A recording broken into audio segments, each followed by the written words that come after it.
Phil Simmons হাত তালি দিচ্ছেন, তার টেনশনটা কমালেন মেহেদী হাসান মিরাজ, নাহিদ রানা, খালেদরা। যেভাবেই হোক জিম্বাবুয়েকে আটকানো গেল, অল আউট করা গেল। 273-এ থামলো জিম্বাবুয়ে। তবে অল আউট হবার আগে 82টা মূল্যবান রান লিড নিয়ে ফেলেছে ওরা। সফরকারীদের এনগারাবাও বাংলাদেশের সাদমান জয়দের চাইতে ভালো ব্যাটিং করেন, তা না হলে 28 করবেন কেন? এনগারাবাদের উইকেট নেওয়াটা কষ্টের ছিল। শেষ দিকে মূল্যবান রানগুলো এভাবেই নিয়ে ফেলে জিম্বাবুয়ে।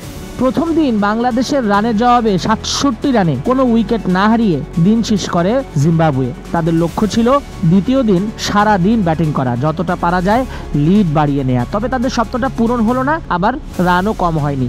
82টা রান করতেও বাংলাদেশকে বেগ পোহাতে হবে, তারপরে রানের খাতা খুলতে হবে। লাঞ্চ বিরতিতে যাবার আগেই নাহিদ রানাদের নৈপুণ্যে জিম্বাবুয়ের 4 উইকেট নাই। 133 রানে প্রথম সেশন শেষ হয় জিম্বাবুয়ের। নাহিদ রানা, হাসান মাহমুদ মিলে জিম্বাবুয়ের টপ 4 ব্যাটারকে তুলে নেন। ব্রায়ান বেনেট 57-তে থামেন নাহিদ রানার ডেলিভারিতে। বেন কারান, নিক সেভাবে সুযোগই পাননি রানা হাসানের সামনে। তবে শন উইলিয়ামস বলেছিলেন রানাকে দেখে নেবেন, তবে তিনি মেরে খেলতে গিয়ে আউট হন মেহেদী হাসান মিরাজের বলে। 59 রানেই থেমে যায় উইলিয়ামসের দৌড়। পরবর্তীতে ক্রেইগ আরভিন 8 রানে করেন, নাহিদ রানাও সেই উইকেটটা লুফে নেন। মাদভেরে ভালো খেলেছেন, 33 বলে 24 রান করেছেন। খালেদ আহমেদ তাকে প্যাভিলিয়নে পাঠান। এছাড়া মায়াভো দারুণ ব্যাটিং করেছেন। লিড পার করতে মায়াভো আর এনগারাবা দেখে শুনে খেলেন।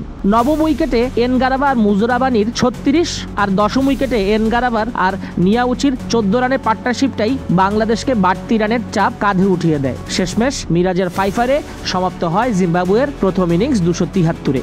ঘরের মাঠে এমন ফলাফল ভক্তরা তো আগে থেকেই জানতো বাংলাদেশ হতাশ করবে। বাংলাদেশ প্রথম ইনিংসটায় একেবারেই ব্যাটিং নৈপুণ্য দেখাতে পারেনি। ফিল সিমন্সের হাততালিটা অনেকটা সেজন্যই। ক্রিকেটারদের মন খারাপ হয়ে গেছে প্রথম ইনিংসের ব্যর্থতায়, তাই সবাইকে চিয়ার আপ করছেন ফিল সিমন্স।